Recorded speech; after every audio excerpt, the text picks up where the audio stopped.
Con casi 6 millones de víctimas a nivel mundial, el COVID-19 se ha convertido en una de las pandemias más graves en la historia de la humanidad. Sin embargo, gracias a la campaña de vacunación masiva que emprendieron los gobiernos, algunos países ya están eliminando todas las restricciones sanitarias. Esto a pesar de que los expertos señalan que todavía no podemos cantar victoria. Pero entonces, ¿qué es lo que tiene que pasar para regresar a la normalidad? ¿Qué tiene que suceder para que la enfermedad esté controlada? Ana María Roura, investigadora de la cadena de noticias BBC, realizó un reportaje en el cual explica lo que tiene que pasar para volver a la normalidad que todos deseamos. A final de 2019, China reportó los primeros casos de COVID-19. 2 años después, con millones de muertes, nuevas olas y variantes, muchos se siguen preguntando ¿cuándo se acaba esto? ¿Qué debe ocurrir para que el COVID también deje de ser considerado una pandemia? ¿Cuáles son las metas que deben alcanzarse? Una buena noticia es que el COVID forma parte de la lista de enfermedades virales que han afectado la salud global a lo largo de la historia, junto a la peste negra, la viruela, la gripe de 1918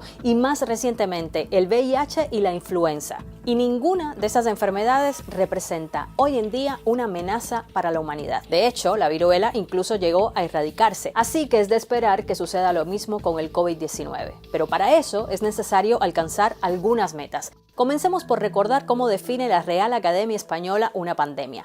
Dice que se trata de una enfermedad epidémica que se extiende a muchos países o que ataca a casi todos los individuos de una localidad o región. Por lo tanto, el COVID dejará de ser una pandemia cuando deje de estar tan extendido por el mundo. Y la forma más clara de determinar el final de una pandemia sería que ya no haya circulación del SARS-CoV-2, el virus que causa el COVID-19. Y ese no es el caso al momento según los datos que tenemos hasta diciembre de 2021. A nivel global, hay más de 266 millones de casos reportados desde el inicio de la pandemia, que han causado ya más de 5.200.000 muertes. Y según el recuento de la Organización Mundial de la Salud, actualmente los nuevos casos se reportan a diario en todas las regiones del mundo, pero con tendencias diferentes. Por ejemplo, mientras en regiones como Américas o Europa el número de casos de COVID va creciendo, en otras regiones como el sudeste de Asia, el este del Mediterráneo o el oeste del Pacífico, los casos están a la baja. Pero como ya hemos visto a lo largo de la pandemia, estas tendencias se pueden luego revertir. Dicho así, suena como lejano que podamos algún día librarnos de la pandemia, pero afortunadamente la campaña de vacunación más grande y extendida de la historia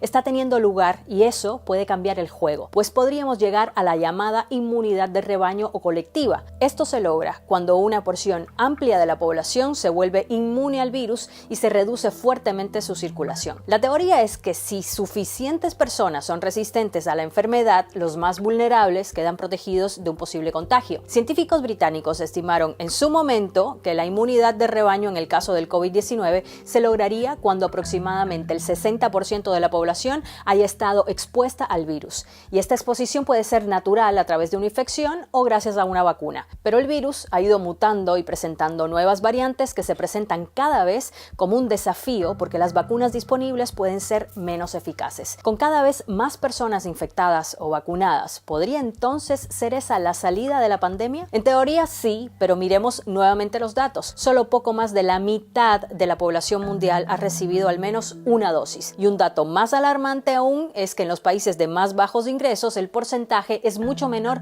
solo el 6.3% de la población ha podido tener una vacuna. Otro factor que complicaría alcanzar la inmunidad de rebaño es que haber pasado la enfermedad no necesariamente puede significar estar protegidos contra el coronavirus, porque aún estamos aprendiendo sobre la inmunidad ante este virus. Por ejemplo, Jeffrey Shaman, profesor de Ciencias de Salud Ambiental de la Universidad de Columbia en Nueva York, dice que todavía no se sabe con certeza cuánto dura la inmunidad de este coronavirus, pero basados en los coronavirus que ya existen y que infectan a la población regularmente, como los coronavirus que causan el resfriado, sabemos que la gente se contagia con estos virus una y otra vez. Y ya hay reportes de personas infectadas con coronavirus 2 veces e incluso de personas vacunadas que contraen la enfermedad. Ahora, lo que también se ha reportado es que las personas vacunadas corren mucho menos riesgo de hospitalización y de muerte. Y aquí puede estar la clave, porque muchos científicos piensan que según el comportamiento que se ha visto hasta ahora del virus, será difícil o al menos lejano llegar a su total erradicación. Y la meta sería en cambio necesario tener la enfermedad bajo control. Esto significa que los sistemas de salud de los países puedan lidiar con la enfermedad como lo hacen con otras, como la gripe que provoca el virus de la influenza y que al año causa entre 250.000 y 500.000 muertes en todo el mundo según los datos de la OMS. Si esto se llegara a lograr según los expertos, pasaríamos de llamarle pandemia a llamarle endemia, que según la definición de la RAE